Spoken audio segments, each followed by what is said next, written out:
They have a bigger talent pool potentially, and they're going to give them anything it takes to potentially get this team back to a national championship. And if you want to set a legacy, you could maybe have one good year at Ole Miss and maybe potentially, 5 or 6 9-3 campaigns, but you're not going to make the playoff each and every season, or at least that's the mindset. You have a better path at LSU or a bigger school. SportsGrid's College Football Today. Now you're a 1 o'clock guy again, huh? Well, I didn't know I have to appease you. What do you mean appease me? I'm trying to get a read on you. Well, that's it. I don't want you to get a read. I said. Okay. What are you? You're on me like flies on rice. Well, I once watched you destroy an NFL team's season because you zagged so hard in the Best Bet segment. Pro Football Today, only on SportsGrid. Everyone has just been lying about this whole thing. Okay. Of the top 15 teams in the country, there are 4 total losses to unranked football teams. Miami has half of them. Game time decisions, only on SportsGrid. Florida was thought to get Lane Kiffin, but they go and turn to Tulane head coach John Summerall. This is a solid hire, coach. He's a tough-minded coach. I thought he would be a perfect fit at Auburn, just knowing he's from Alabama. But I think Florida got an outstanding coach. He will be a tough nut that knows how to win football games. The Bowden Blitz, only on SportsGrid.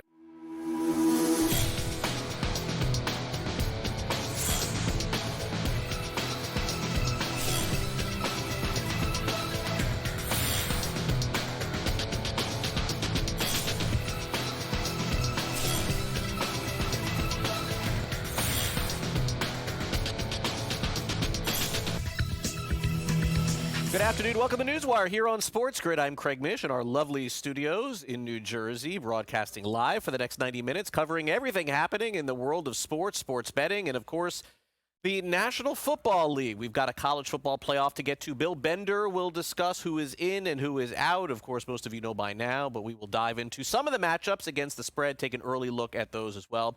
Also, the fantasy football playoffs are on deck, and Joe Pizzapia from Fantasy Blackbook and our very own Fantasy Sports Today will join us on the show. And also, Mark Zinno weighs in on another dismal performance for the Philadelphia Eagles on Monday Night Football. That and more news, notes, and information on the world of sports betting. We'll get to that here on the show as well very quickly. But first, let's give you the breaking news on the show today. Hey, the winter meetings actually have some hot stove news to report.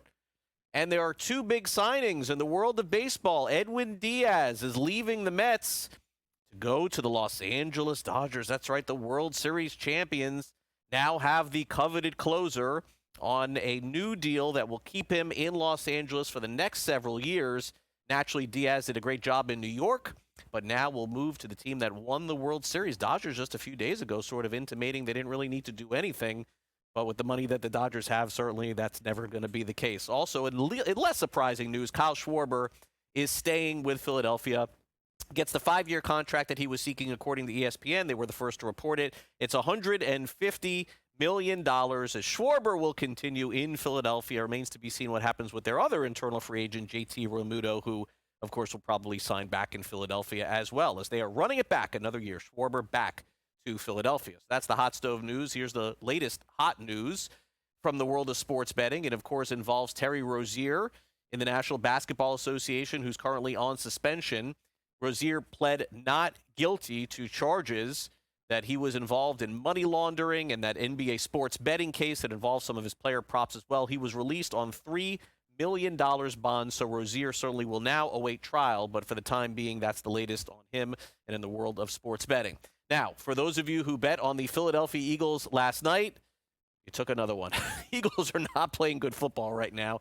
In fact, Jalen Hurts had an all-time play in this 22-19 loss where he threw an interception and then recovered a fumble and then lost the fumble. You talk about a bad night. 4 interceptions for Hurts. The Chargers end up picking up this win 22-19. Los Angeles now in the driver's seat getting the win along with the Chiefs' loss puts them in a position to at least make the playoffs. They still have an outside shot to win the division. NFC East is rough. Philly probably gets in by default like they did a couple of years ago. A very excited Jim Harbaugh after the win last night, calling it one of the best wins of his career with the Chargers.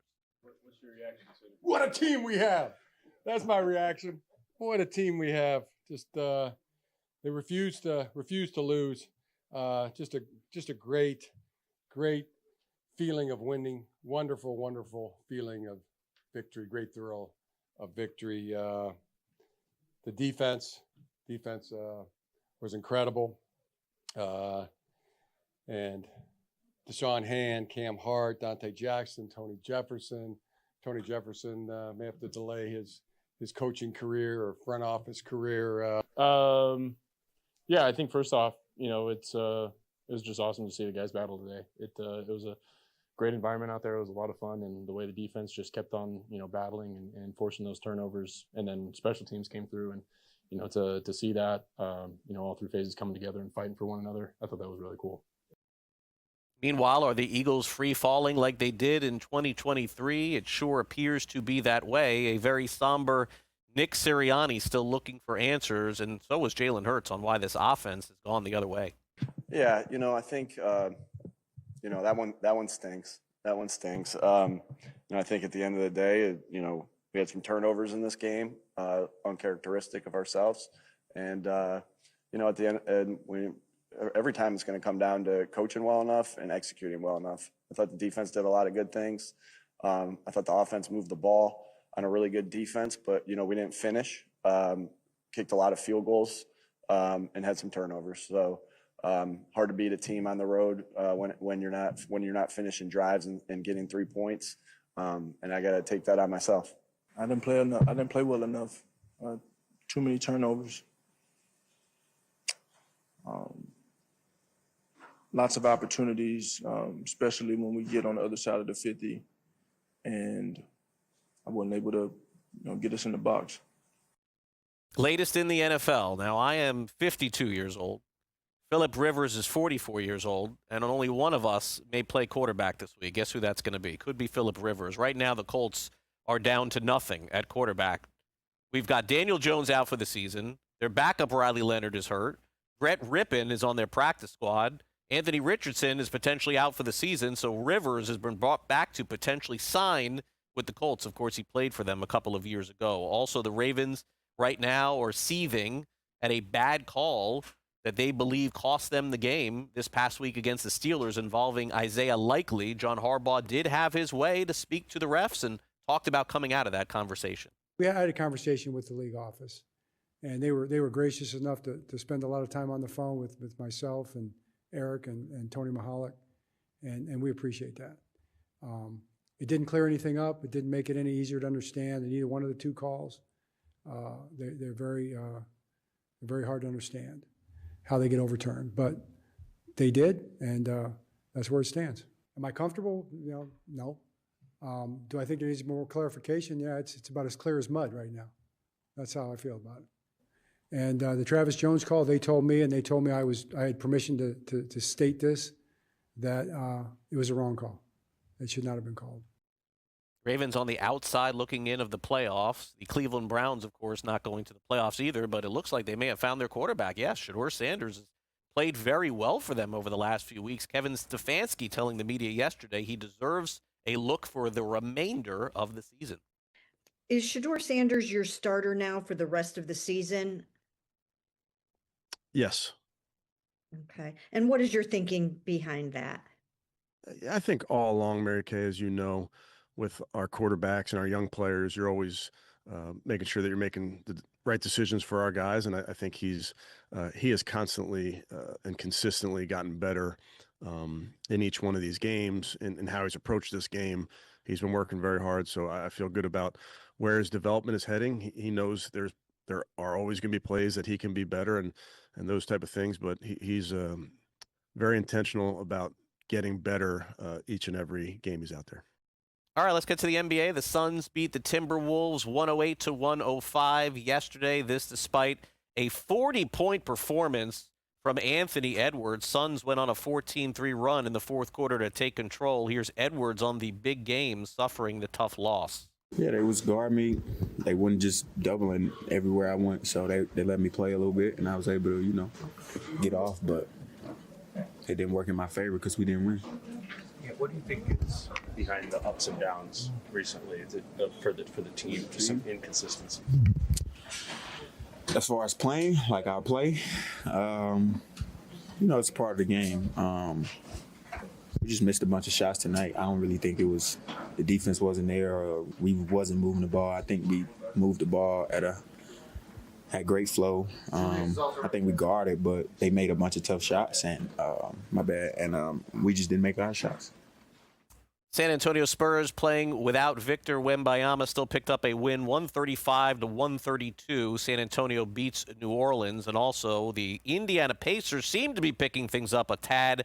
106-105, they pick up a win against the lowly Sacramento Kings. We'll take a quick time out here on NewsWire. When we come back next, the controversy is over. It's time to dive into the matchups in the college football playoff. Also, don't forget, you can download the SportsGrid app just by taking out your phone, iPhone, Android. It's available in both stores, Google Play and the App Store. The SportsGrid app, streaming 24 hours a day, 7 days a week. Bill Bender will join us next, courtesy of Sporting News, with the college football playoff.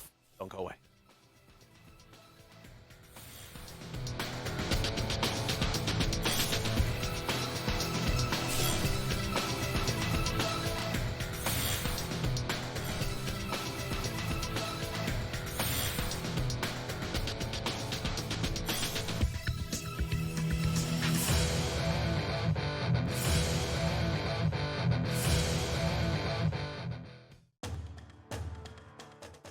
They have a bigger talent pool potentially, and they're going to give them anything it takes to potentially get this team back to a national championship. And if you want to set a legacy, you could maybe have one good year at Ole Miss and maybe potentially, 5 or 6 9-3 campaigns, but you're not going to make the playoff each and every season, or at least that's the mindset.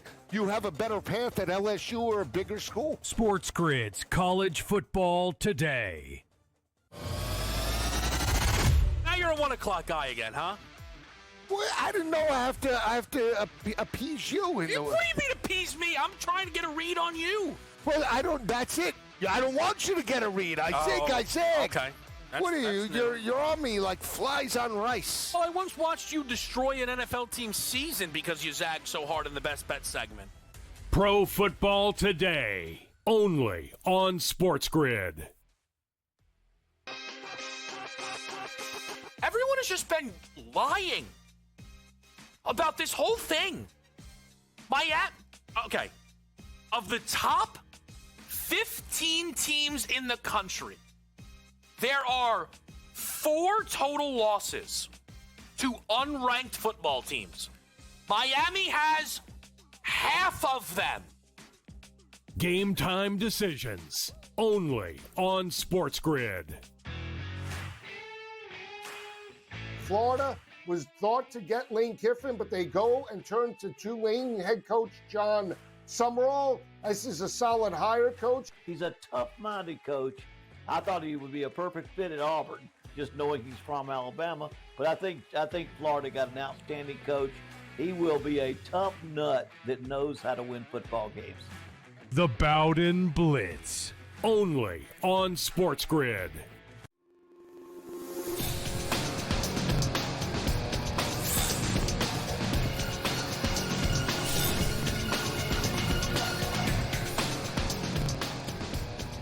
Bill Bender joins us courtesy of Sporting News to go over the latest in the college football playoff, who is in and who is out. And he joins us now here on SportsGrid. Bill, I have like the alternate take from everyone regarding the college football playoff. I got to be honest with you. I mean, I don't know if things are going to change or not. I'm not in that position to make those calls. But, Bill, I would tell you this. Doesn't the college football playoff love the fact that all we're doing is talking about them for better or for worse, for getting it right or getting it wrong? I kind of have a feeling they don't change anything just so we go through this every single season. And look, I know mistakes are made and rankings change, and maybe they change when they reveal these rankings. I get it. But the way sports works these days, the more drama, the better, no? No publicity is bad publicity in that case, right? The only two things that I would say is I think Notre Dame being left out is wrong because they strung it out all month and then they flip and put two teams. One that they had Miami, who Notre Dame was ranked ahead of all month despite the head-to-head loss. Two, a team that went to the SEC championship game and lost by 3 touchdowns. I don't think they look anywhere near like a playoff team, which means they'll probably go out and beat Oklahoma. And then the most pushback I'm getting, Craig, is about the group of 5 teams being in. Yeah. Why are James Madison and Tulane in? That's probably the most frequent criticism I'm getting. And when you look at those first round lines, it's hard not to believe it a little bit. Yeah, and look, we saw it in the college football playoff last year. The home teams just had a huge advantage. I think people forget that last year. No dogs were even coming close in the first round. Some think that don't happen again, and I think that's really a fair point. But for the time being, at least Notre Dame's going to have to wait another year, Bill. And, of course, they made the announcement on Sunday that they're not even going to play in a bowl game, which makes me sad. Maybe not so much for Notre Dame, but, Bill, really for all of us to kind of see the writing on the wall here. Bill, we're probably, what would you say, a year or two away from no bowl season at all or very limited like we used to have 20 years ago where there were 10, 15 bowl games? I think we're headed in that direction. I think so too. It's one of those deals where it's too bad they're not playing. It does deprive us. Well, the Pop-Tarts Bowl takes a hit there because the Pop-Tarts Bowl is actually one of the more marketable non-playoff bowls, and they could have had BYU. By the way, BYU, we're not like clamoring for them, are we? They are the only team the last 2 years to win 10 or more games in the regular season and be left out. There's other teams that have won 10 in one season, but BYU has done it each of the last 2 seasons. So nobody's shedding a tear for the Cougars in this environment. And something you said earlier is really hitting with me in the moment that the committee probably doesn't mind this. When we used to do the pool era, we argued all January. In the BCS era, what did we do? Argue. And we're doing the exact same darn thing right now.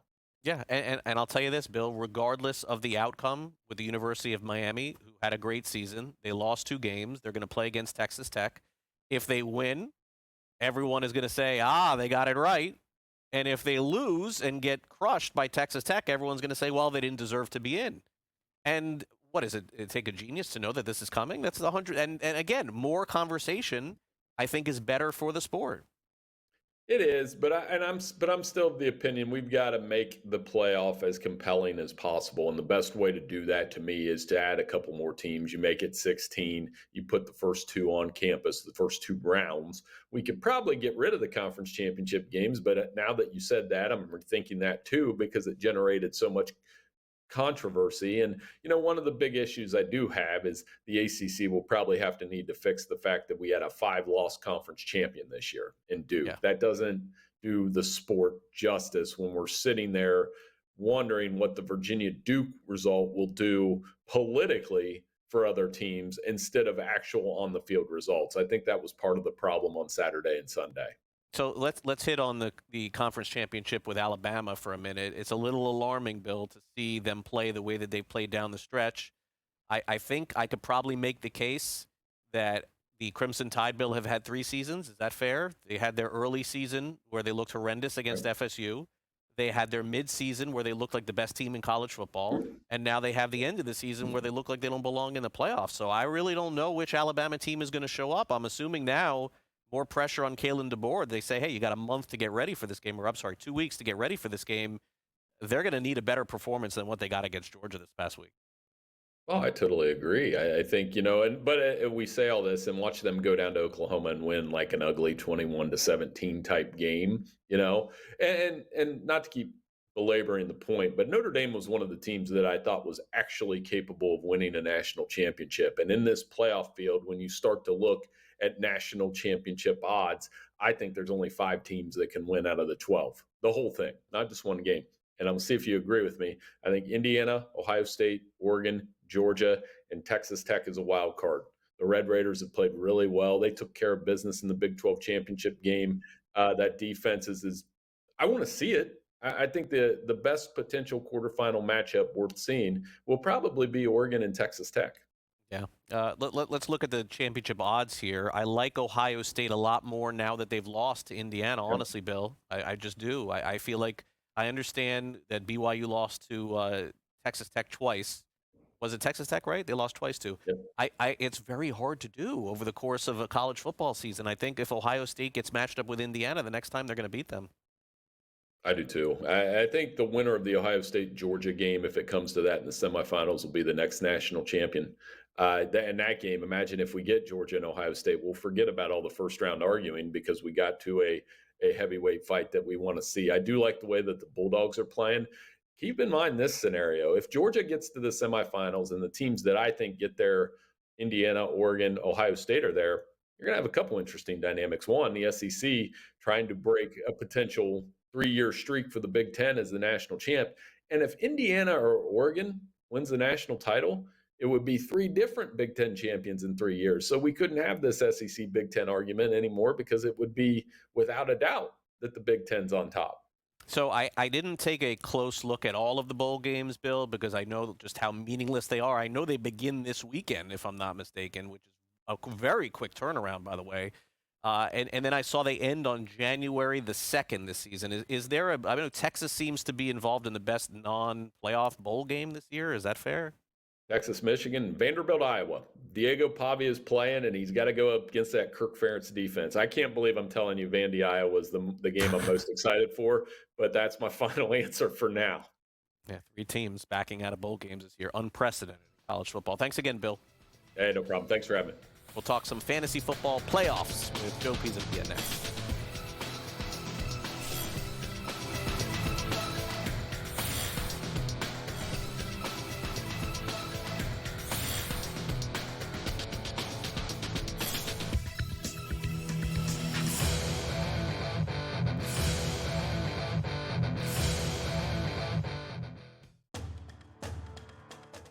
They have a bigger talent pool potentially, and they're going to give them anything it takes to potentially get this team back to a national championship. And if you want to set a legacy, you could maybe have one good year at Ole Miss and maybe potentially, 5 or 6 9-3 campaigns, but you're not going to make the playoff each and every season, or at least that's the mindset.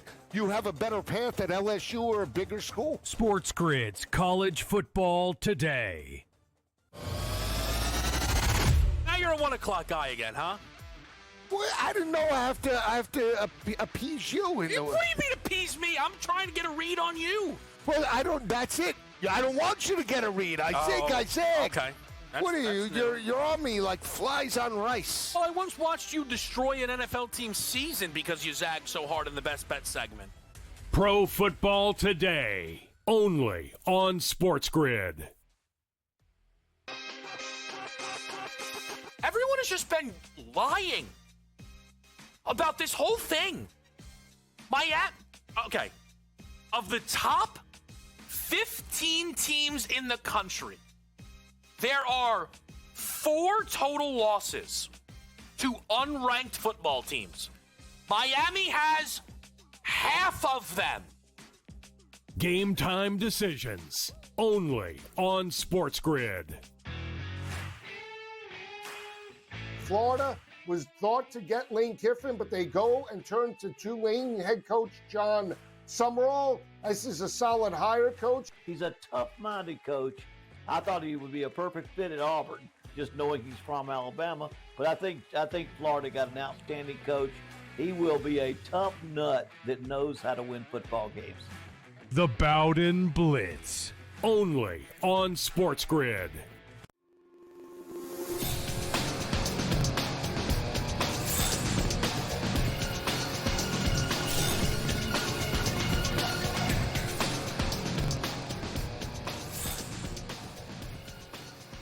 Welcome back to NewsWire here on SportsGrid. Got some great college football matchups to preview here on the show. It all begins next weekend. We'll get to that. We'll talk some Oregon Ducks, Alabama Crimson Tide, and also the Hurricanes getting in to the college football playoff. Time now for the SportsGrid Sound Off.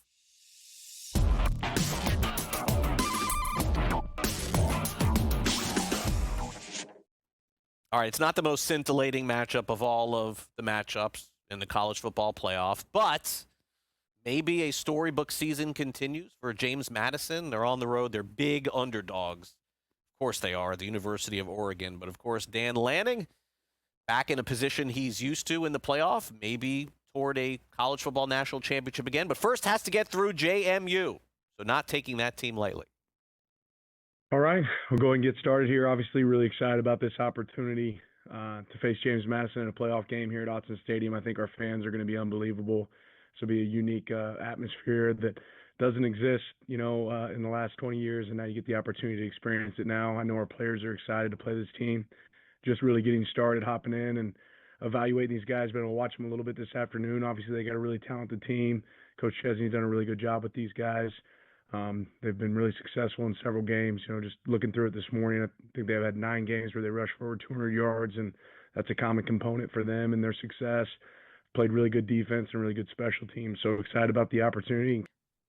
Yeah, I just think the maturity of time, we started this season with a lot of guys, Dante being one of them, that experiences had been limited, and we got to see a lot of action in practice, but now that experience is no longer limited. You've seen a guy win a game for us in overtime. You've seen a guy create 2-minute drives that turned in success for our team. You see a guy that's won over his teammates, so many people fighting for positions throughout the season. He's a person that stepped up and has great maturity, a great disposition that I think shown up for us throughout the season. Revenge will be on the mind, no question, when Alabama takes on Oklahoma. Crimson Tide going to take on the Sooners coming up next weekend. Kalen DeBoer knows just how important this game is coming up. They've seen Oklahoma once. Can they get it done against the Sooners this time around? Yeah, no, that's a good question. Because that was a really important part of the game, the field position in general, and that's, you get to this point and you're playing the top tier teams. That's what it is, right? It's getting short field. It's making your own breaks, the turnovers, the special teams play. That's when, field position can be flipped the quickest. And so, I think just consistent execution. We moved the ball, but it wasn't as consistent as it needed to be. We were, maybe in the fourth quarter, not able to get that drive, and I haven't really gone back and reviewed the film, but it wasn't that long ago. So coming up short at the end of the game was disappointing because that's something we've done a pretty good job of. And so, other than the turnovers, because we got down in their territory and had the big play was the interception for a touchdown. But there's more plays to it than that. There's things that happen that, you'll go back to, but there's things that obviously we'll evaluate and make adjustments to what we saw and what the original plan was. And amidst all the controversy surrounding Notre Dame, University of Miami preparing for their college football game coming up next weekend as they take on Texas Tech. Seemed like the Hurricanes were on the outside looking in until the very last moment when the committee made the decision to put the Hurricanes in. Mario Cristobal, head coach of UM, very happy for that. Obviously, very appreciate the opportunity and certainly grateful to the CFP committee for recognizing the Miami Hurricanes and how we've earned our opportunity.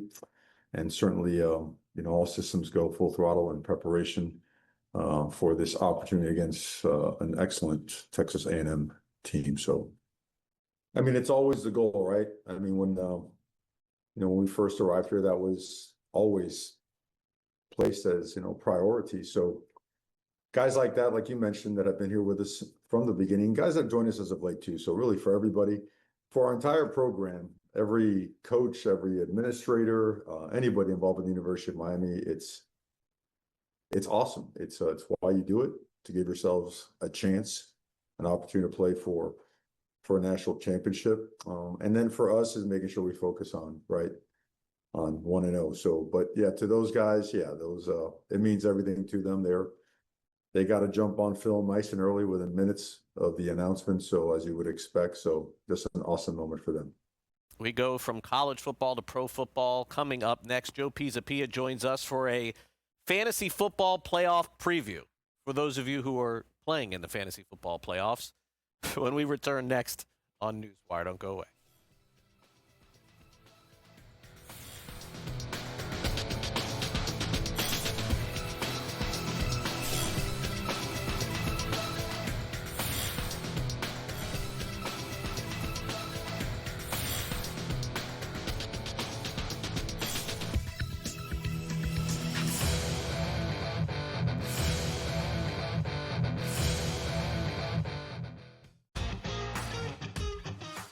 Nobody bats 300 anymore because the value of hitting a fly ball, which could eventually become a home run, is so much more valuable. It's when the shift in the NBA went from 2-pointers to 3-pointers. Well, if I can make 40% of my threes, I'm just going to jack threes all over the place. There's more value in that.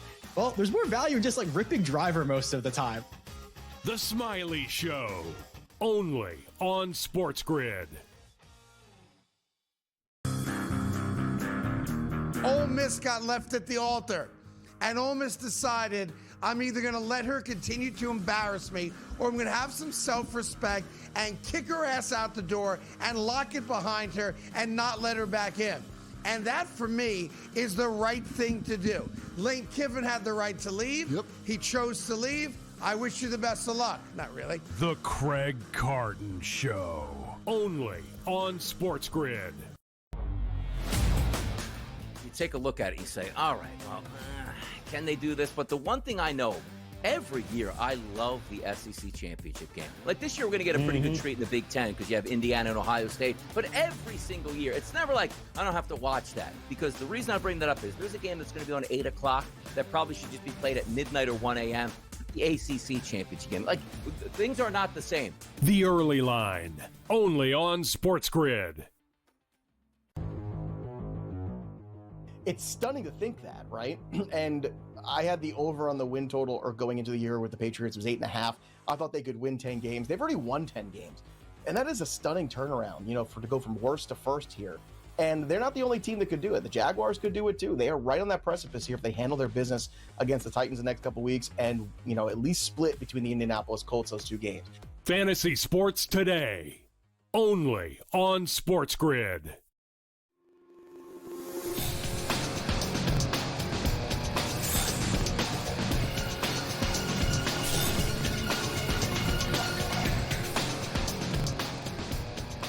Welcome back to NewsWire here on SportsGrid. Those of you preparing for the fantasy football playoffs, listen up. We got Joe Pisapia in the house, of course.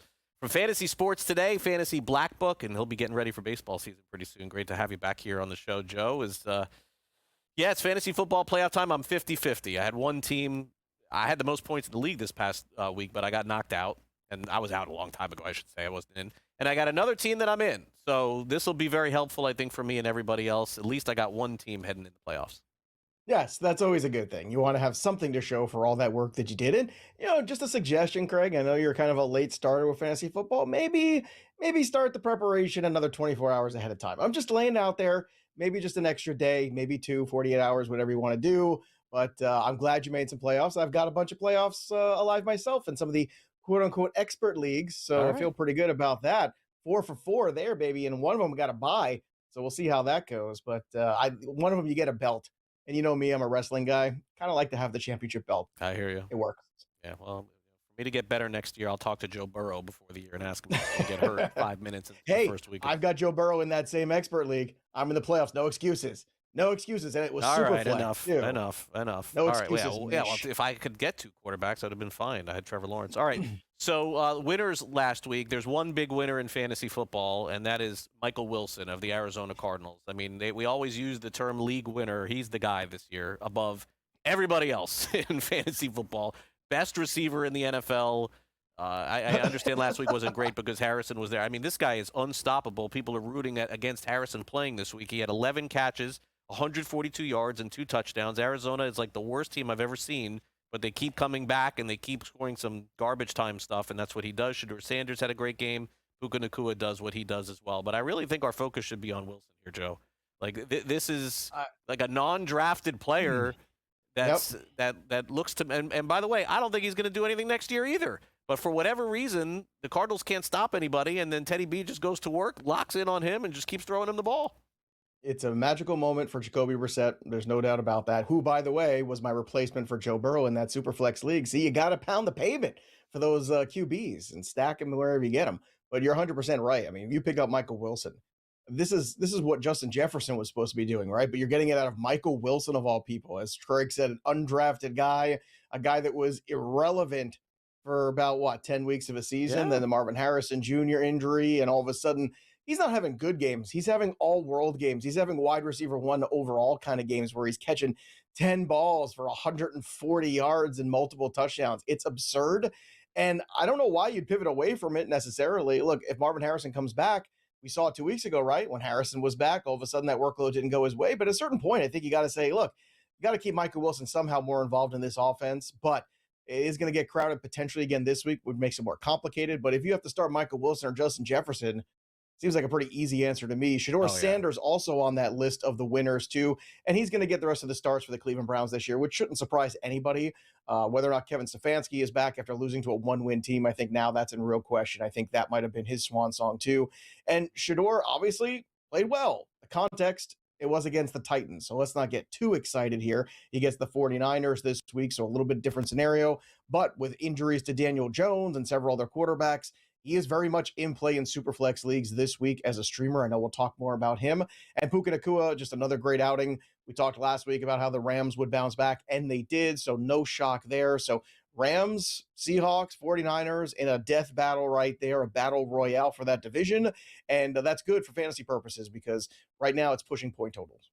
Vikings shut out the Washington Commanders. Jane Daniels got hurt again. Washington at this point, let's just finish their season out and be done. It's been a horrible offensive season for them. Same could be said for the Jets, who even knows who plays this week for them, or even a quarterback. They're one of the fantasy losers. But the big topic, of course, is the Indianapolis Colts. And I read the reports, Joe, yesterday, just like you did, and saw them about Phillip Rivers coming in. I don't believe this to happen until I actually see it. I got to believe Brett Rippon would start this week, who's at least thrown a pass in the last couple of years. I know that he kicked around with the Cincinnati Bengals, and he's been around the league a little bit with Denver. Is the Colts' offensive season over? Because Tyler Warren was he was probably the best tight end in fantasy. I don't know that you can even play him anymore. Can you play Pittman? What about Jonathan Taylor? Aren't they just going to put 12 in the box, or 11 in the box, 10? Look, I mean, if anybody could do it, Phillip Rivers could. I think he's that kind of a guy. And look, it's not that long ago when he had success with the Colts, right? That was only a couple years ago when he took them into the playoffs and almost beat Buffalo in Buffalo. It's not that long ago. And ironically, he's a grandpa. So would he be the first quarterback to be a grandpa? I don't know. That's a distinct question I think we have to ask ourselves. But look, you can't sit Jonathan Taylor. You're probably not sitting Tyler Warren either. The receivers becomes a question. I think if anybody, whoever's under center, Michael Pittman still becomes the one reliable guy because of the size, and he offers that touchdown equity in the red zone area. So we'll see. Does Anthony Richardson get cleared soon? Do we have some other quarterback potentially come in here? It's definitely a terrible scenario for the Colts and for fantasy managers. If you have Alec Pierce, if you have Josh Downs or even Pittman, it's a big downgrade. And to a certain extent, too, again, you're not taking Jonathan Taylor out of your lineup. That's never happening. But what is going to happen is you're going to see 8 guys in the box, 10 guys in the box. It's just going to be the entire team at that front saying, okay, we know what you're going to do. You're going to try to run the football with Jonathan Taylor. You got to beat us some other way. And that's going to be struggle bus. It's a sad story, a sad ending to a very good season for Daniel Jones. Puts himself in a tough spot now with that contract looming too. Does he get franchised? Probably. When does he come back? Maybe October of next year. It's a long injury, right? So it's just a terrible situation at the worst timing for the Colts and not good timing for fantasy managers in the playoffs either. Yeah, Colts seemingly to me probably going to fall out of it, I would guess. That keeps KC alive, maybe Baltimore and some of these other teams in the AFC. All right, waiver wire, if you're desperate in a 2-quarterback league, maybe you start Shedeur Sanders at this point. He's been fantastic last week, worth playing. Blake Corum all of a sudden doing things this year that I thought he'd do last year. Almost you could start both running backs with the Rams. Luther Burden Jr., nice uptick because, of course, of the injuries that are going on there, including him. Harold Fannin Jr., 47% owned. Joe, I think he's a must-start right now at tight end based on what I've seen the last few weeks. And then the Jags defense came through in a big way, 42%. But look, the thing is, Joe, at this point, if you don't have a league where some players are not playing for like the toilet bowl, as they say, or playing for anything at this point, you may be able to find and get your way into somebody that can help you in the playoffs. I don't love the idea. I think you should probably go with the guys who got you there, but the door's open, especially Fannin's the one guy that I see here. Yeah. How many tight ends would you start over this guy?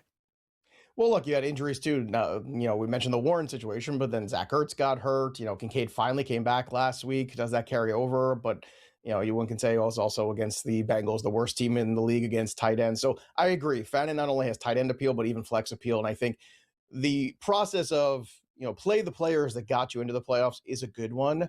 However, you can't always do that because there's also a circumstance where there's injuries, where there's situations that have changed significantly with either injured quarterbacks or injured players where you just don't have that luxury. So let's start with Blake Corum because that's one to me that I think is very safe. I think he's got RB2 upside already, if not low-end RB1 with the way they've been utilizing him. You've seen and heard from the Rams that they are going to back off and quote-unquote save Kyren Williams for the playoffs. Well, if they're going to save Kyren Williams for the playoffs, it's not ironic that the last 2 weeks he had season high 81 yards and then broke 100 last week, Blake Corum, because that's obviously the plan. It's a split backfield for now, and Corum with the 2 touchdowns outplayed him last week, to be honest.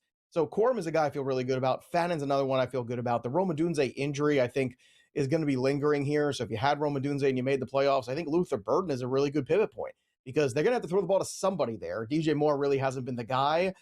You see them utilize Colson Loveland as well, but I think that Luther Burden's a guy they spent draft capital on. He's been in this system now for almost a whole season.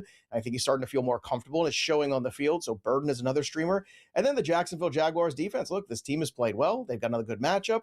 They've got a later matchup coming up this season against Tennessee. And as we said on FST a couple of weeks ago, bet the Jaguars to win this division. Look at the schedule. They're going to be the ones at the top when all said and done. And so far, that's looking pretty astute. They are at the top and the favorites to win. Yeah. Well, who picked the Jags to go to the Super Bowl, Joe? That's the big question here at SportsGrid. Not me. You? Oh. Sticking with it. Fun time. Sticking with the Jaguars. You why never not? know. Never know. Come on, NFL. All right, Joe, have a good week. You too.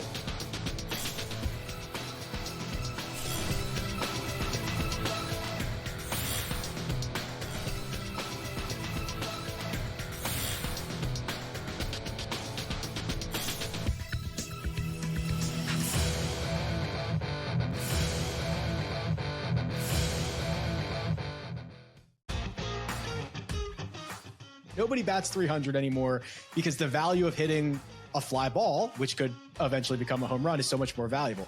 It's when the shift in the NBA went from 2-pointers to 3-pointers. Well, if I can make 40% of my threes, I'm just going to jack threes all over the place. There's more value in that. Well, there's more value in just like ripping driver most of the time. The Smiley Show, only on SportsGrid. Ole Miss got left at the altar, and Ole Miss decided I'm either going to let her continue to embarrass me or I'm going to have some self-respect and kick her ass out the door and lock it behind her and not let her back in. And that, for me, is the right thing to do. Lane Kiffin had the right to leave. Yep. He chose to leave. I wish you the best of luck. Not really. The Craig Carton Show, only on SportsGrid. Take a look at it, you say, all right, well, can they do this? But the one thing I know, every year I love the SEC championship game. Like this year, we're going to get a pretty good treat in the Big Ten because you have Indiana and Ohio State. But every single year, it's never like I don't have to watch that because the reason I bring that up is there's a game that's going to be on 8 o'clock that probably should just be played at midnight or 1 a.m. The ACC championship game. Like things are not the same. The Early Line, only on SportsGrid. It's stunning to think that, right? And I had the over on the win total or going into the year with the Patriots. It was 8.5. I thought they could win 10 games. They've already won 10 games. And that is a stunning turnaround, to go from worst to first here.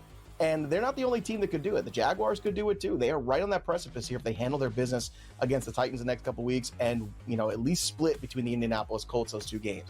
Fantasy Sports Today, only on SportsGrid.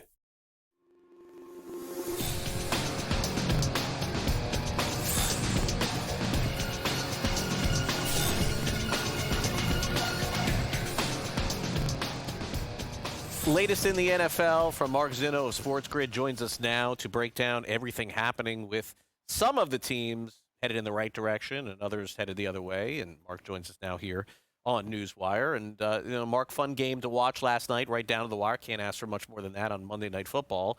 But this does seem for the Philadelphia Eagles, unfortunately, very reminiscent of what we saw a couple of years ago, Mark. And a lot of people thought that last season was going to be more of an indictment and a continuation on what happened 2 years ago. It wasn't. They end up, winning the Super Bowl. I mean, incredible.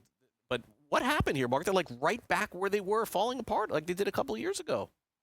Yeah, the only thing you could ask for last night, if you had the over, was for them to score a touchdown in overtime, I suppose. Not that I did, but that would have certainly been a gut punch loss if you had the under when they scored a touchdown in overtime. Nonetheless, part of the Eagles' problems are their inability to run the football. I mean, it's as simple as that. I mean, Saquon Barkley, what he did last year was the main reason that they won the Super Bowl. And this year, he's a shell of himself. The offensive line is a shell of themselves. Their ability to do anything on the ground with any level of consistency is why they're struggling. I mean, look at the one touchdown they scored last night in the second half. Saquon Barkley broke a long run and put them in position to go and win the game. I mean, it's that simple. I don't know what has gone on. I know Lane Johnson has been out on the offensive line, so they've struggled there. But their inability and inconsistency in running the football, whether it's design runs with Jalen Hurts and everything else, and I mean, if you're not going to run Jalen Hurts out of the shotgun, then get him under center, right? Like, you have to start putting a quarterback under center and using play action effectively to open up things for the quarterback. They haven't done that either. The offense has become stale and predictable, and that's part of the reason why they're struggling. Yeah, no doubt. The Eagles desperate for a win. They're probably going to need to win a couple games to have any kind of confidence going into the playoffs. Meanwhile, Mark, I don't ever want to hear that a team is paying too much for a starting quarterback again in the NFL. Like, I'm done hearing that. If Phillip Rivers is being asked, who hasn't played, not even on a practice squad, come in and start an NFL game at the end of the season, maybe, potentially. I still think Brett Rippon ends up getting the call if Leonard isn't there. But what does this say about quarterbacking in the National Football League? That they got to turn to a guy who's almost 45 years old and it isn't even close to, I mean, is he in game shape, Mark? Like, this is crazy story here. It's really not. You know what it says? It says that teams who do it right don't give a rip about their backup quarterback. Because once you lose your starter, your season is dead in the water. That's the way I believe it should be approached. Teams who invest in their backup as if to say it's important, no, it's not. I mean, if your season goes off the rails because your starter gets injured to the length that Daniel Jones get injured, guess what? Your season's done. I mean, I saw it here in Atlanta. Oh, Michael Penix went down, and $40 million Kirk Cousins coming off the bench. The offense hasn't gotten any better. Why? Because there are only 32 guys good enough to start in the league. Probably only 20 guys good enough to start in the league. The final 12 are questionable. If you don't have one of those 20 guys, getting a backup that's equally as good isn't going to help you. So I have no problem with the Colts investing zero in their backup. This is the reality of the NFL. If you lose a top 20 starter in the NFL, your season is going to go off the rails. The Nick Foles, Jeff Hostetler things are one-offs that happen once every 30, 40 years, and there's a reason for that because it's really hard to make that happen. There's a reason these guys are backups and not starters. Can you catch lightning in a bottle with Phillip Rivers? Maybe. Sure you can. But you could also catch lightning in a bottle with Riley Leonard or somebody else for that matter. So I don't think this is as crazy as people think. I mean, it's crazy on the surface to go get Phillip Rivers. But, again, whether it's Phillip Rivers or somebody else, the Colts season is dead. I think they lose every game from here on out. I agree. I think they're done, too. By the way, they're 22-1 now to win the division. They were the favorites 2 weeks ago overwhelmingly. Right now it's Jacksonville minus 165. But Mark, Houston's been coming on, especially their defense is playing great football. Is Houston or Jacksonville dangerous at all in a postseason scenario? I know that Jacksonville maybe has more upside to go deeper, but Houston is just doing it on the strength of their defense. That's been plenty over the last month. Yeah, I don't think Jacksonville's dangerous. I think Houston is. I think that defense can negate anyone and anything. And if somehow they can get some semblance of consistency on offense and do something to actually build a lead, they'd be nearly unbeatable. And I don't know that they will be able to fix the offense, but guess what?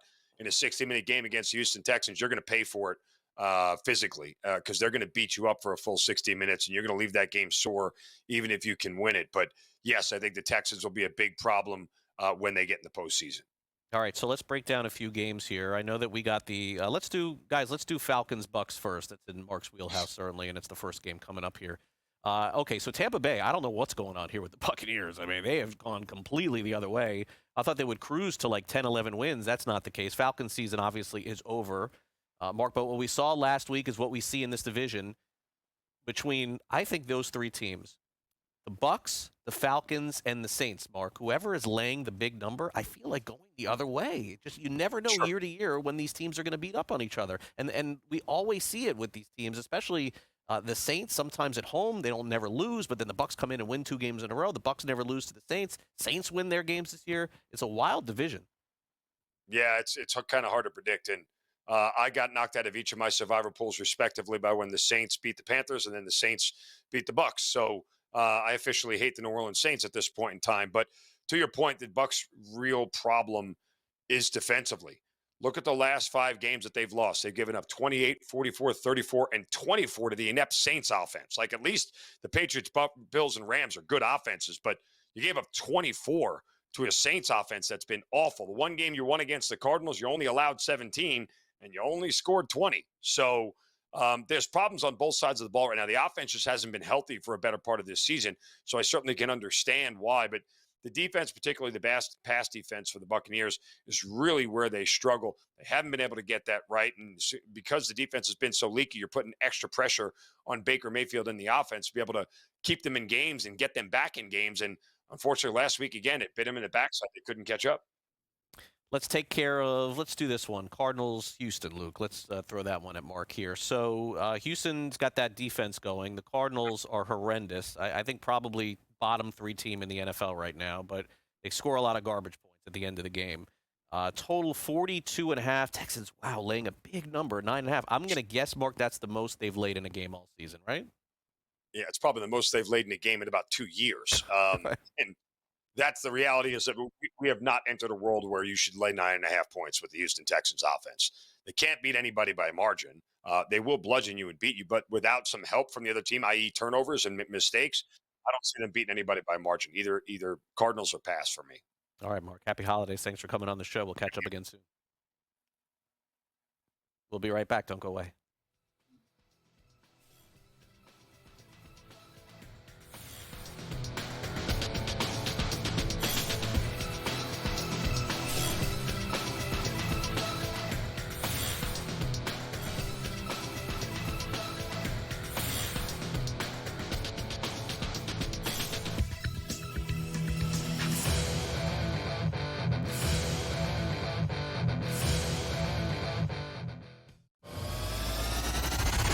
You're a 1 o'clock guy again, huh?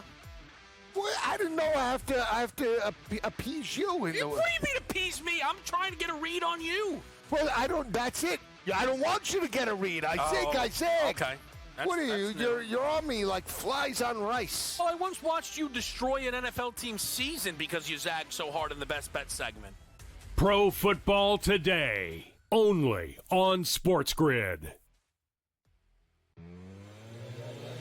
The New England Patriots with Drake May, the Indianapolis Colts, who haven't had like recent success, maybe not so young, but not, they haven't had playoff success. Right. The Jags, it's a very fresh playoff picture, so to speak. The Chargers hanging on right now to that 5. And Kansas City, Scott, they're going to need to beat the Houston Texans on Sunday night. Now it's real. Yeah. They lose this game, they're not making the playoffs. In-game live, only on SportsGrid. Ole Miss got left at the altar, and Ole Miss decided, I'm either going to let her continue to embarrass me, or I'm going to have some self-respect and kick her ass out the door and lock it behind her and not let her back in. And that, for me, is the right thing to do. Lane Kiffin had the right to leave. Yep. He chose to leave. I wish you the best of luck. Not really. The Craig Carton Show, only on SportsGrid. And FanDuel are getting ready to launch their own prediction market, so Polymarket will be coming back at a time when the competitive landscape is dominated by Kalshi, and soon it's going to have FanDuel and DraftKings in there as well, which I'm really eager to see what their products look like and how the timing kind of impacts the use of Polymarket. Will it be number 1 in the App Store for the next couple months? Who knows? NewsWire, only on SportsGrid.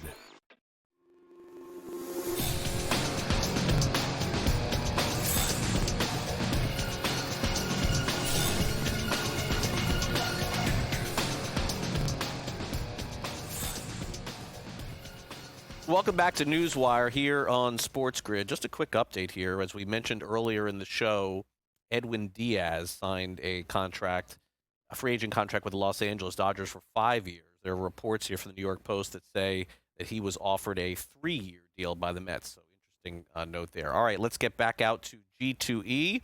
You may have noted that we have been playing some videos back from you from this very big tech conference that went on a couple of months ago. Now let's check in with Hillary McAfee, interviewing the co-founder of Air Hub here on the show. Take a listen.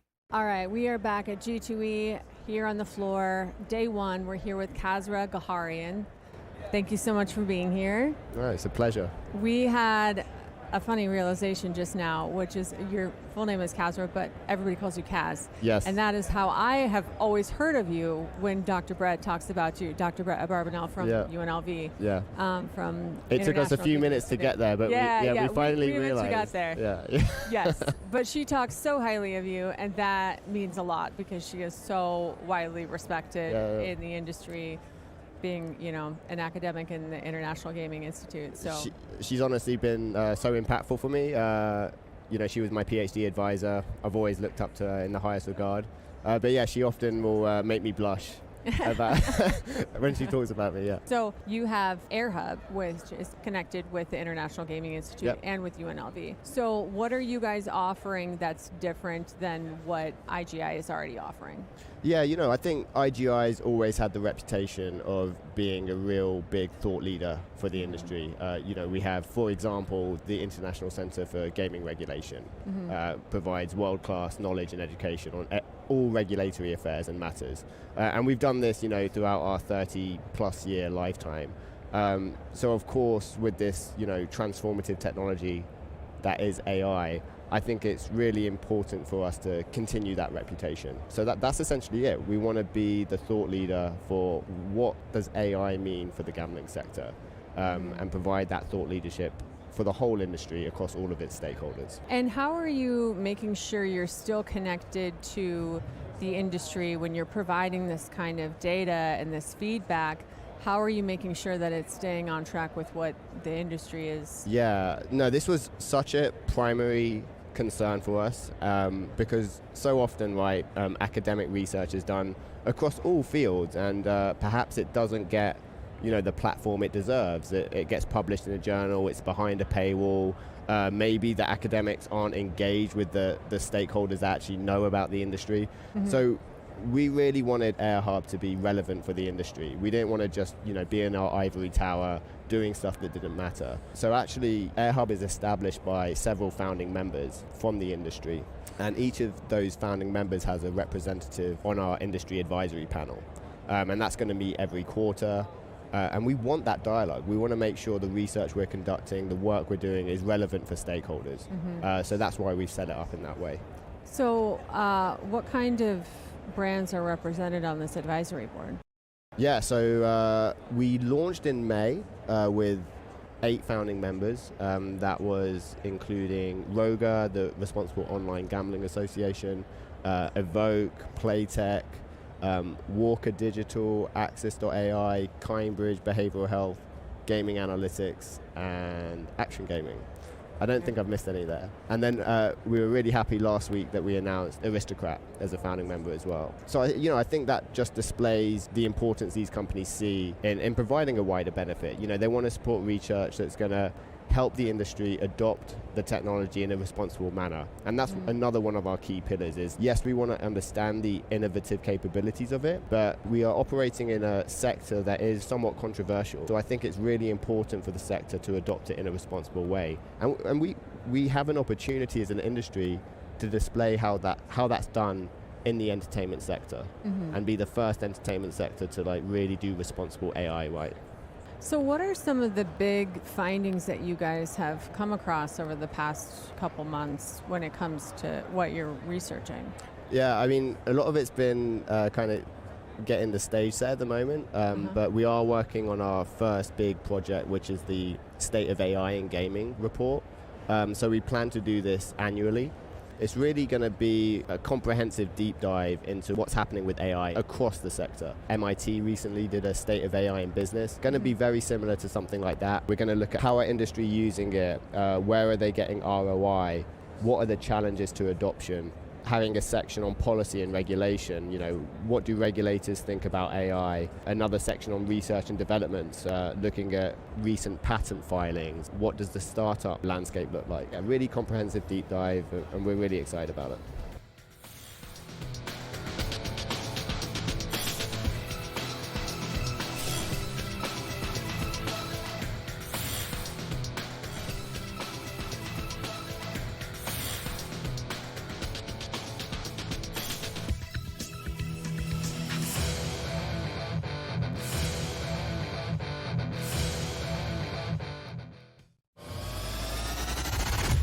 a 1 o'clock guy again, huh? Well, I didn't know I have to appease you. What do you mean appease me? I'm trying to get a read on you. Well, I don't. That's it. I don't want you to get a read. I said. Okay. What are you? You're on me like flies on rice. Well, I once watched you destroy an NFL team's season because you zagged so hard in the best bet segment. Pro Football Today, only on SportsGrid. The New England Patriots with Drake May, the Indianapolis Colts, who haven't had like recent success, maybe not so young, but not, they haven't had playoff success. Right. The Jags, it's a very fresh playoff picture, so to speak. The Chargers hanging on right now to that 5. And Kansas City, Scott, they're going to need to beat the Houston Texans on Sunday night. Now it's real. Yeah. They lose this game, they're not making the playoffs. In-game live, only on SportsGrid. Ole Miss got left at the altar, and Ole Miss decided, I'm either going to let her continue to embarrass me, or I'm going to have some self-respect and kick her ass out the door and lock it behind her and not let her back in. And that, for me, is the right thing to do. Lane Kiffin had the right to leave. Yep. He chose to leave. I wish you the best of luck. Not really. The Craig Carton Show, only on SportsGrid. And FanDuel are getting ready to launch their own prediction market, so Polymarket will be coming back at a time when the competitive landscape is dominated by Kalshi, and soon it's going to have FanDuel and DraftKings in there as well, which I'm really eager to see what their products look like and how the timing kind of impacts the use of Polymarket. Will it be number one in the App Store for the next couple months? Who knows? NewsWire, only on SportsGrid.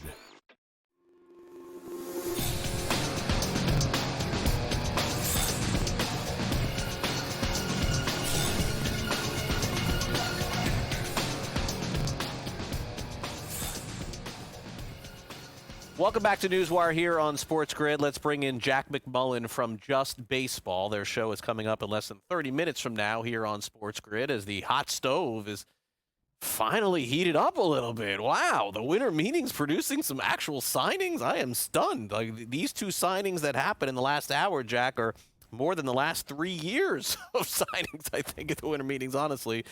So let's dive right in. So this is disgusting. The Dodgers get Edwin Diaz? Come on already. Like they're just pouring it on. Like, the rich get richer here, and this is like the only issue that they had was finding a guy for the 9th. Oh, by the way, they signed a guy from the 9th last year for Tanner Scott. They're just going to discard him probably. Like, it doesn't even matter. I don't know. I mean, great for Edwin Diaz. Great for Dodgers fans. But, like, are they going to sign Kyle Tucker too? Maybe, right? I don't know. I feel like, the way that I interpret the offseason and the free agent market is you can really condense the free agent market for guys that are going to make 9 figures or guys that are going to make over 150 million. You can condense that to 7 or 8 suitors at this point, and that is obviously something that Major League Baseball wants to address at some point, and seems like some point soon. But what I will say about Edwin Diaz, there are a couple of elements here that intrigue me. Number one, relatively speaking, and I know it's crazy to say about a 3-year, $69 million deal, it didn't cost a ludicrous amount of money to go get Edwin Diaz, especially when you look at what Devin Williams got from the New York Mets about a week and a half ago. Devin Williams got 3 for $50 million. Edwin Diaz just got 3 for $69 million. So that's about $8 million a year that you add on to Devin Williams. And I ask you, and I know that it's greater than an ERA conversation and a blown saves conversation, would you rather have Edwin Diaz for $8 million more a year? Or would you rather try it with Devin Williams, who's 3 or 4 years younger than Edwin Diaz is?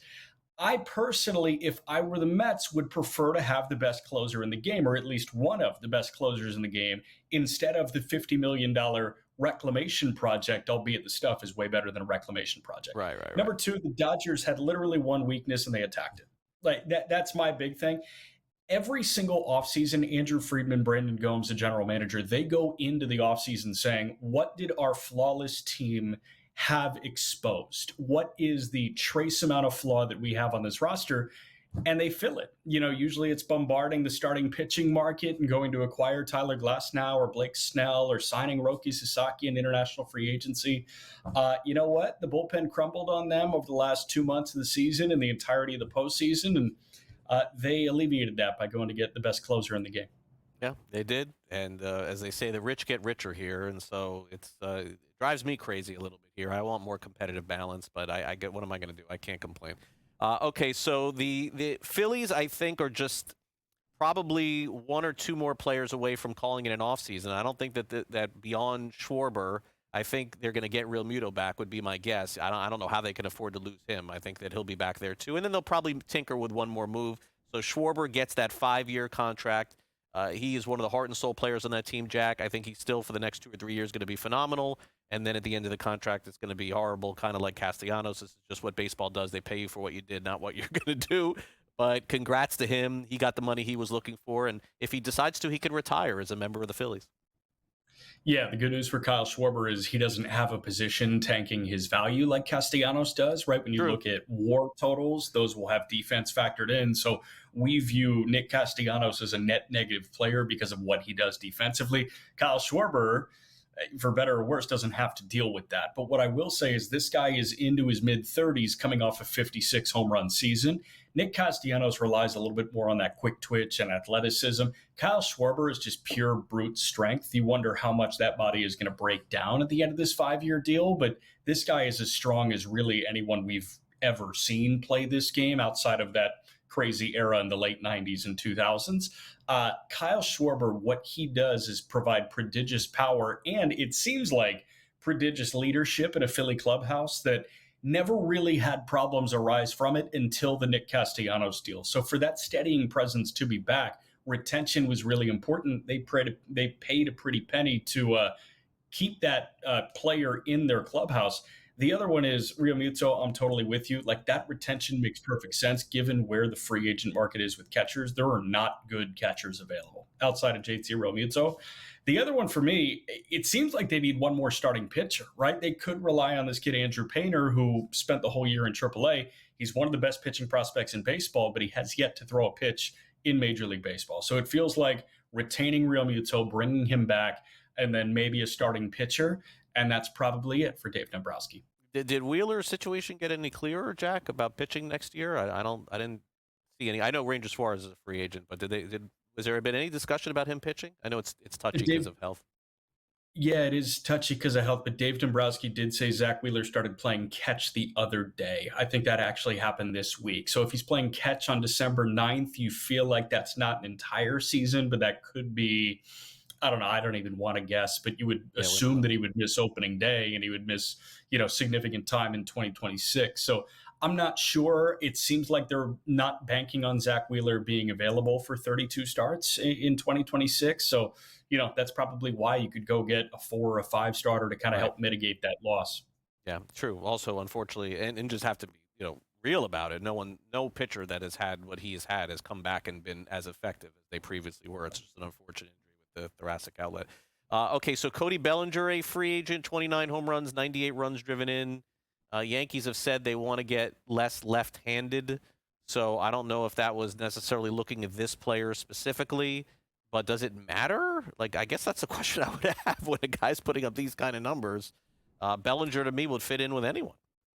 Ain't that a whole bunch of signaling, right? The Yankees wanting to get less left-handed, so when you have the conversation about retaining a lefty bat or re-signing a lefty bat, are they going to do it? You would assume that the answer is absolutely not. Scott Boras just had his media availability in Orlando during the winter meetings. It was chock full of puns, and he pretty much dropped every single suitor that Cody Bellinger has on the market right now. So, yeah, if the big bat is yanked out of their lineup, then that's tough. But Boras said what? I haven't met a team that dodges a 5-tool player. There was a giant quip in there. There was a Oriole pun in there. There was a Philly pun in there. He dropped pretty much every team that fits into that bucket, or 7 or 8 teams that can pay a 9-figure deal. So he checked pretty much every box in that pun-laden Cody Bellinger breakdown. Yeah, he did. And again, who knows how this offseason will go, but maybe there's some promising news given the fact that a couple of players signed. So there was a trade in baseball, Jack, that you can speak a lot more to this than I can, between the Red Sox and Pirates, that it was just several prospects move. I know Oviedo was the major league piece that went back to Boston, but what did you make of this trade when you saw it? You don't usually see young kids being moved from side to side like this. Yeah, so say it with me. That's Justinson Garcia, Jhostynxon. Justinson Garcia is the newest Pittsburgh Pirate, and his nickname aptly is the Password. So the password goes from Boston to Pittsburgh. Johan Oviedo is the headliner. The others were kind of prospect fillers. There's not much to speak on. A guy like Tyler Samaniego or something going from Pittsburgh to Boston. But Johan Oviedo, a guy that I think is underappreciated around baseball because he runs into command issues, and he's also coming off a Tommy John surgery. But when he was on the mound before tearing his UCL, he was an innings eater for the Pittsburgh Pirates. And it seems like Boston just wants innings. Justinson Garcia, exciting young outfield bat, was a top 100 prospect in baseball by many outlets. And the Pirates, this is their route. They could offer Kyle Schwarber for $120 million like they were rumored to. They could also go acquire young, controllable talent. They did it last year in Spencer Horwitz, and they did it this go around in Justinson Garcia, the Password. All right, let's do this. We'll take a break. Jack McMullen is with us for another 15 minutes or so before the Just Baseball show, coming your way exclusively at 1:30 Eastern here on SportsGrid. More hot stove talk, baseball offseason underway, winter meetings going on in Orlando. We'll have more when we return next on this edition of NewsWire here on SportsGrid. Smarter to be on SportsGrid. We'll be back talking more baseball after this.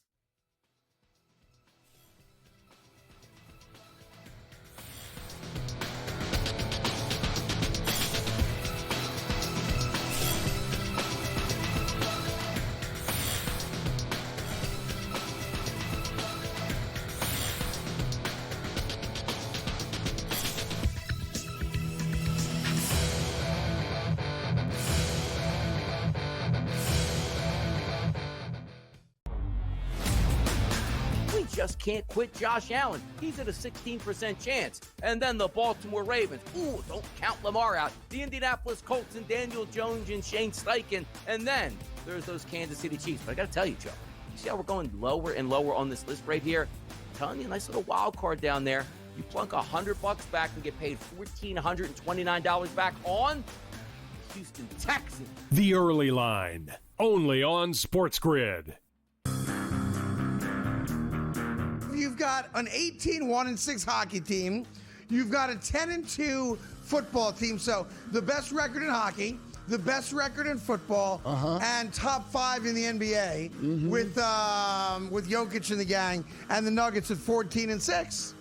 And I'm saying to myself, what other town comes close to that? The Craig Carton Show, only on SportsGrid. You then had a sensational game with the Bears and the Eagles. Who knew how great the Bears were in terms of blowing out the Eagles and having the NFC race go topsy-turvy. And then you also had the 2 NBA games. So it was a big win, I thought, for Amazon for their first ever really big Black Friday day. I think it's something you're going to see them doing now forever on that Black Friday. NewsWire, only on SportsGrid.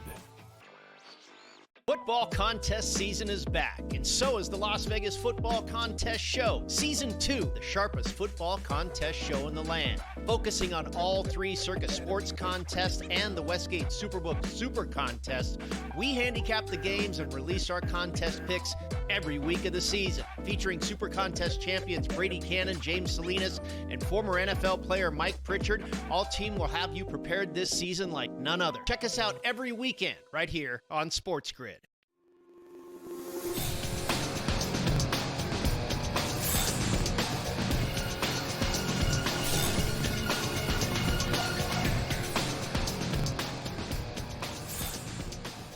All right, welcome back to NewsWire here on SportsGrid. More baseball conversation with Jack McMullen of Just Baseball. Also, Jack does play-by-play on the Marlins radio network. He's got a couple of months off here before baseball begins up in February and March. Of course, we have the World Baseball Classic, which is, part of our next conversation, Jack. The World Baseball Classic is going to begin coming up here faster than you even know. In fact, they had their media day today in Orlando announcing some of the players that are going to be playing on the different teams. And, there's such a positive groundswell from the WBC. It was, some of the best baseball and most watched baseball that we've seen in years last go around. And I kind of have a feeling we're headed in the same direction here, where players are treating this tournament very similar to a World Series, which we've just never seen in exhibition baseball before. Yeah, and frankly, I think it's getting better. You look at the U.S. pitching staff, as it's been initially reported, they have 2 starting pitchers locked up, and they were both all-stars. Paul Skeens is coming off a National League Cy Young Award. He has pledged his willingness to pitch for Team USA. And then Matthew Boyd, an all-star left-hander for the Chicago Cubs. He's also committed to Team USA. And I just think about what the U.S. ran out there in 2023, and it was Adam Wainwright, who was on the other side of 40 years old. Right. It was Lance Lynn, who was approaching 40 years old. Merrill Kelly was probably the best pitcher that they ran out there in the starting rotation. They had some good relievers, but relievers have to get work in anyways during that time. The U.S. starting pitching staff is going to tell me a lot about how much these guys value this. And for me, I think it should be a ton. We saw a guy like Sandy Alcantara. You reported he's going to be pitching for the Dominican Republic. Japan was a unique thing in 23 because that was before Yoshinobu Yamamoto came stateside. That was before Roki Sasaki came stateside. And then you also had Otani and Darvish throwing innings for them. They're probably still going to be very loaded. Offensively, they are going to be amazing. And a lot of guys that we are becoming accustomed to seeing either every day in Major League Baseball or names that we're hearing a lot. So a lot of these teams, it feels like, are getting better. And I know there was a lot of conversation about what hockey did this past year over the All-Star break, the Four Nations Cup. That brought so much more juice to hockey than your typical skill shootout, whatever they do, the NBA All-Star Saturday night, but for the NHL and then the All-Star game. I don't think it's an every year thing, but this could be the marquee thing on the baseball calendar outside of the World Series. I don't see any reason why it can't be. Yeah, one player we're waiting on, I believe Pete Alonso may end up playing for Team USA. We haven't got confirmation of that yet. They have some other players involved too. I saw yesterday, was really interesting. I don't know why a player would need to go to the winter meetings to make a deal if you could just send a text or make a call. But Pete Alonso is still a free agent out there. And now, I mean, look, Mets fans are going to look at this in a different way than we look at it, Jack. They're going to look at, okay, so you didn't bring back Edwin Diaz. Doesn't that free up some money for you to secure Pete Alonso? I mean, can Steve Cohen get away with that, Jack, with letting both of those players go without making any other significant ads? I mean, look, Williams is a nice ad, don't get me wrong. But players, people love their homegrown guys. They already traded Nimmo away, too.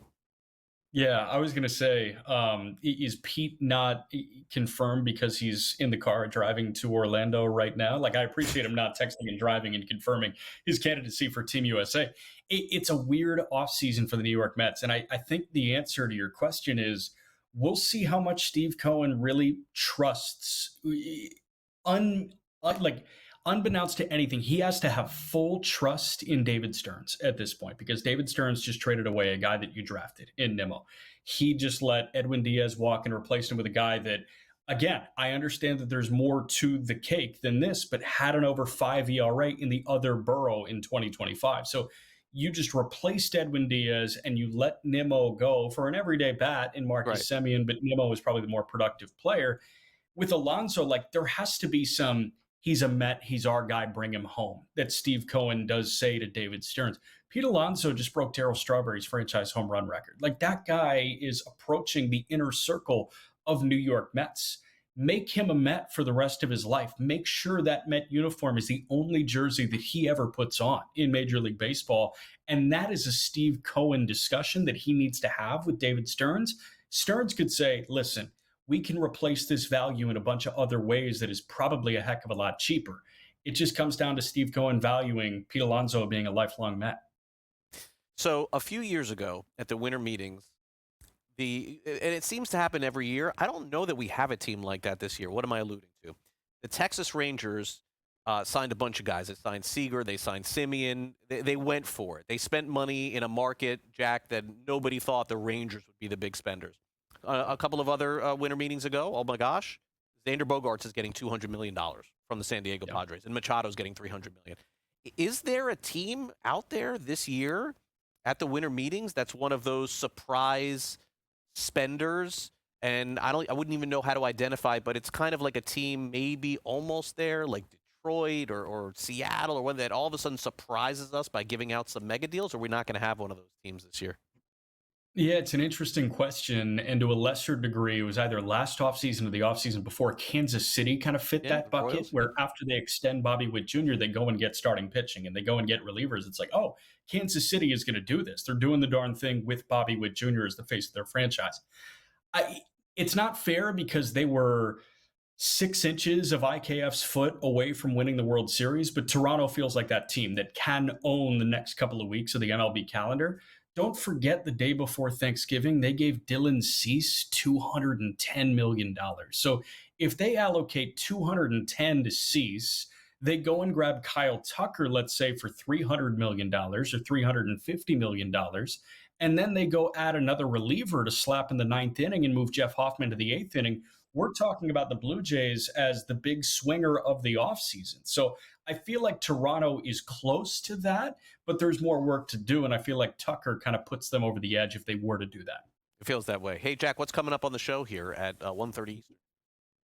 Trade speculation, baby. Paul Taboni, the new president of baseball ops in Washington. He apparently has Mackenzie Gore, CJ Abrams available. Also a check-in with Aram Layton in Orlando at the winter meeting. So a lot of good stuff coming up. All right, Jack. Thanks again for coming on. Have a great rest of your week. Appreciate it. Appreciate you.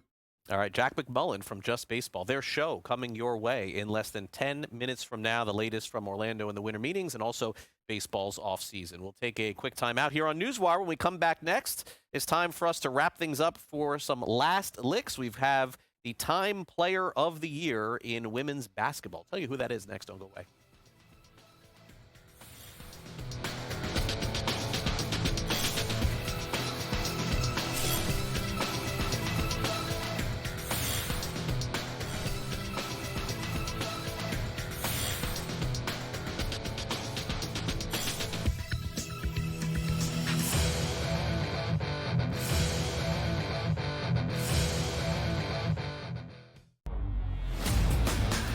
Just can't quit Josh Allen. He's at a 16% chance. And then the Baltimore Ravens. Ooh, don't count Lamar out. The Indianapolis Colts and Daniel Jones and Shane Steichen. And then there's those Kansas City Chiefs. But I got to tell you, Joe, you see how we're going lower and lower on this list right here? I'm telling you, a nice little wild card down there.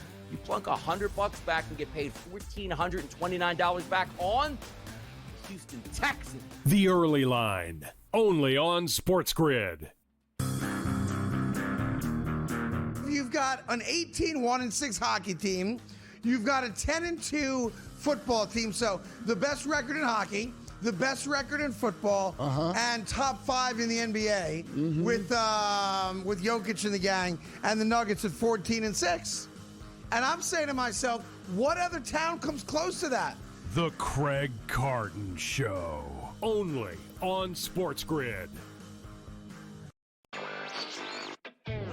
You then had a sensational game with the Bears and the Eagles. Who knew how great the Bears were in terms of blowing out the Eagles and maybe having the NFC race go topsy-turvy. And then you also had the 2 NBA games. So it was a big win, I thought, for Amazon for their first ever really big Black Friday day. I think it's something you're going to see them doing now forever on that Black Friday. NewsWire, only on SportsGrid.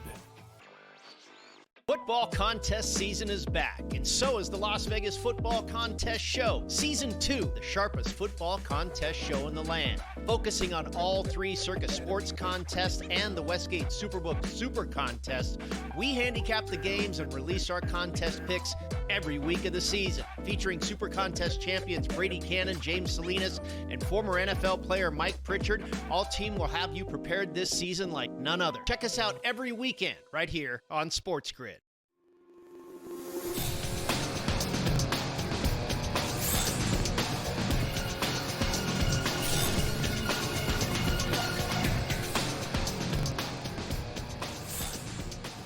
Welcome back to NewsWire here on SportsGrid. ESPN reports that Phillip Rivers, who retired back in 2020, is indeed signing with the Indianapolis Colts. Now, for now, he's on the practice squad, apparently going to practice Wednesday and Thursday, according to this report.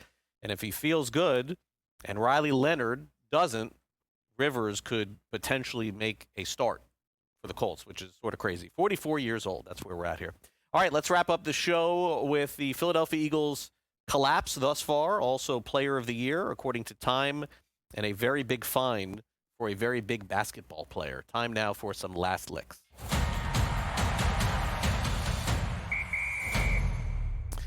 Well, it didn't work. The Philadelphia Eagles installed a positivity rabbit into their locker room. Did you see that? It was just basically one of these smiling rabbits that said Happy Easter on it. I don't know why they used that, but either way, the Eagles, not so good. They put the rabbit in, and they didn't pull a rabbit out of the hat.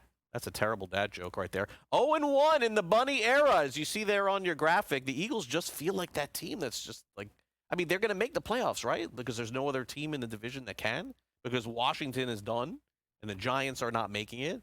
The Dallas Cowboys would have to win every game. Well, maybe the Cowboys win every game the rest of the season. I don't know what is going on in Philly. I mean, Jalen Hurts yesterday, 4 interceptions. No matter what they throw into that locker room, they got to play better. So the positivity rabbit, officially 0-1. I've seen this story before. The rabbit will be taken out of the locker room. You'll never see it again. Okay, Asia Wilson officially is the Time Magazine Athlete of the Year. Congratulations to her as we wrap up the year 2025. She won her 3rd WNBA title in 4 years, earned her 4th MVP in 6 years, and also first signature shoe, the Nike A1, which came out in May. She plays for the Las Vegas Aces, one of the very best teams in the WNBA. And not only does she win the overall Athlete of the Year, she plays in the WNBA as one of the very best athletes in the world. So congratulations to her. A lot of accolades going to somebody like this only means one thing. Good news for the WNBA. Unfortunately, they can't get their collective bargaining agreement going. They seem to be cutting back on salaries and everything else. Makes no sense. They got great athletes, great players. Congratulations to Asia Wilson. Also, as we wrap up the show, really bad news for Desmond Bane. Very strange incident happening in the NBA the other night. Bane launched a ball at OG Anunoby for like no reason whatsoever, just because he was upset. What was the fine? It came in, folks, officially this morning at $35,000, which is like a cup of coffee for a guy like Desmond Bane on the Orlando Magic. Bane has hit some really big shots, by the way, for the Magic this season, and they're off to a great start. But what in the world was going on with this play? It was just like sort of out of nowhere. He launches the ball, hits Anunoby, and now has to pay a $35,000 fine. So not the best look here as we end the show. Try to end the show with some positivity, but unfortunately our positivity rabbit was taken out of here at the SportsGrid studios in New Jersey. Did I mention here that I'm in New Jersey hosting the show for the first time here ever in New Jersey? But don't get used to it. I'm back to my home studio starting tomorrow. So make sure you tune back in. All right, big news from Major League Baseball. 2 big signings. Edwin Diaz moving locations, goes from the East Coast to the West Coast. He's a new closer of the Los Angeles Dodgers. It's the highest AAV, that's money per year, for Diaz for a reliever all time, as he's now the new closer there. Remember, they signed Tanner Scott to a multi-year deal, so he'll pitch the 8th. Diaz will pitch the 9th. And also, Kyle Schwarber got his 5 years, $150 million. That's $30 million per year. I'm not really great at math, but it's easy for me to tell you that. So Schwarber now back in Philadelphia, according to ESPN, and also announced that he will be playing for Team USA at the World Baseball Classic as well. So good news for Schwarber. Those are the 2 big news notes from the winter meetings right now in Orlando. And, of course, as the week goes on here on SportsGrid and NewsWire, we'll continue to update you with all the free agent news, notes, and maybe there'll be some trades as well. It's kind of hard to determine some of that stuff there. Also, our guests here on the show today, thanks to Bill Bender from Sporting News, thanks to Joe Pisapia from Fantasy Black Book, and our very own SportsGrid, Mark Zinno from SportsGrid, and Jack McMullen. So for more baseball talk, what you can do is just stay tuned, because Just Baseball is coming your way in approximately 5 minutes from now, right after this break. They got you covered for the next 30 minutes with all of the signings and everything happening in the hot stove of Major League Baseball, which actually is having a pretty hot week. That's really good news for all of us as well. Thanks to the entire crew here in New Jersey for hosting me here today. It's been awesome to catch up with everybody and see everyone. I know it's only once a year here, but thanks so much to everyone, especially Carl for getting me all set up. Thanks to John Grill. Good to see John in person as well. Of course, for my director, Luke, and my producer, Frank, I am Craig Mish. I'll see you back here, back in South Florida for our next edition of NewsWire tomorrow afternoon. Have a great day, everyone. See you then.